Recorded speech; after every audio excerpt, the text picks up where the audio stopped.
In this video, we're going to continue our discussion about the volume of three-dimensional shape.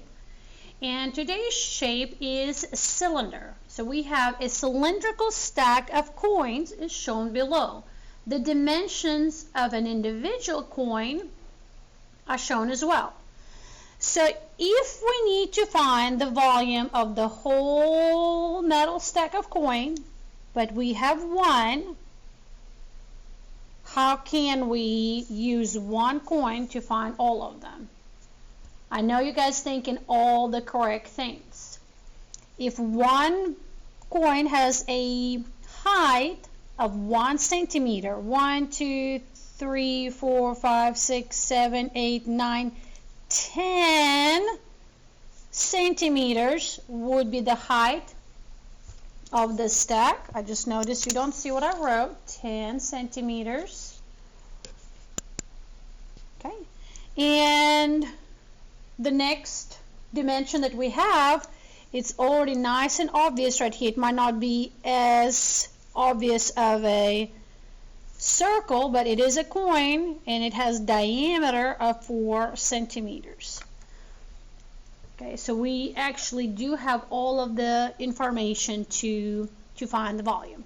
So let's get into more detail as to how these simple measurements for our cylinder or cylindrical objects are enough for us to find the value of the volume for cylindrical shape. So as we know, volume is the amount of the three-dimensional space that is occupied by your object. Volume is also referred as capacity. So I have mentioned this in our lessons, how much your object can hold. So we're going to be filling out or filling in our objects with water, rice, dirt, sand, and so on. So to find volume of a cylinder, we're going to multiply area of the base times the height of the cylinder. Does this sound familiar? I hope it does. I hope it does. Here's our formula. I know they have it right here, but I really want to accentuate how much we already worked with this. So we have of course, it's a volume. B is going to be area of the base, and in our situation we can go ahead and write of a circle, and H is height or distance between bases. So the base of the cylinder will always be a circle. And so to find the area of the base, we are going to use the formula pi r squared. So this is a little bit of just the breakdown one more time of this formula.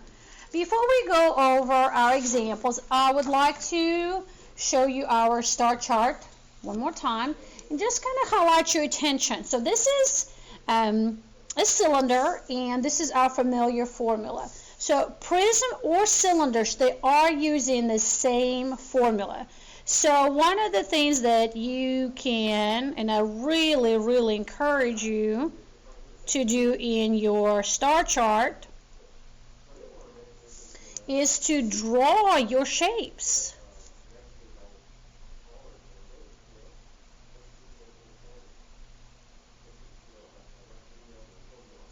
And so, yes, one other shape would be our cylinder.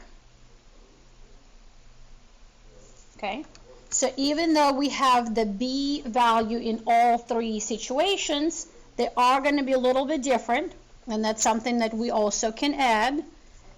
B can be pi r squared, base times height, or base times height divided by 2. Again, this little addition to your star chart is just a suggestion. I hope it helps you. You're welcome to write these formulas right next to your shapes. That may be a little bit even more helpful. But Just note, it's the same formula that we are using. All right, it's time to put our knowledge to work. We have 3 cylinders that we're going to work with. So example number 1, as always, we want to make sure that we're labeling information that's in front of us, so we know what adjustments need to be done, if any. So we have our cylinder sitting really nice and pretty. It's sitting on its base. That means this circular section or second base right here is also accessible for us to work on. The measure right here, 6 inches, is our radius measure, and then that means that 4 inches right here is our height. It's the distance between the bases. And as always, we double check. If I were to highlight this section and this section, is this the distance between the bases? Yes, it is. All right, let's get to work. So we have, and we can adjust the formula at this point. I know the formula says area of the base times the height, so we can actually extend a little bit more detail here and write it down using all of our variables. Pi radius squared height. Pi 6 squared, and then 4. Okay. At any time, if you feel like, well, Miss Hendricks, I know what 6 squared is, you're welcome to write 36. And that gives us the final volume of 452 and 1600ths. We're going to keep it like it is. And we have cubic inches. Cubic inches. All right, example number 2. In this example, I'm glad we have a good variety of options. Our cylinder is sitting on their side. So when we take time to identify our bases, I hope we are saying, whoa, they don't scare me, because I know my bases, and I know this is very important. This is your height. Height is the distance between bases. Yep. So what is this 8 centimeter measure? This 8 centimeter measure is our diameter. Great. But we don't use diameter. We use a radius. That means radius would be 4 centimeters. Let's get to work. Pi r squared. Why am I writing pi r squared? Because this is my area of the base times height. Pi times 16 times 10. Do we know where I got 16 from? Radius squared. So I'll kind of give you 2 options just to make sure that you're comfortable with either and comfortable with taking chances. That gives us a volume of 502 and 4/10 cubic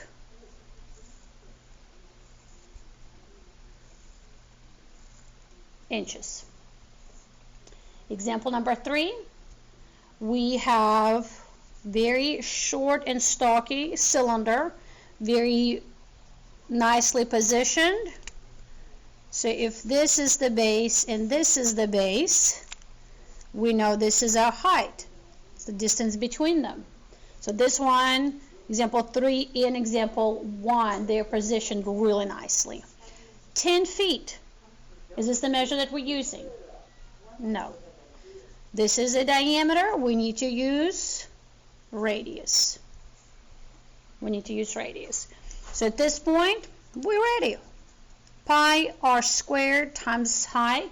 Again, why am I using this? This is my area of the base formula. Pi times 25 times 2.5.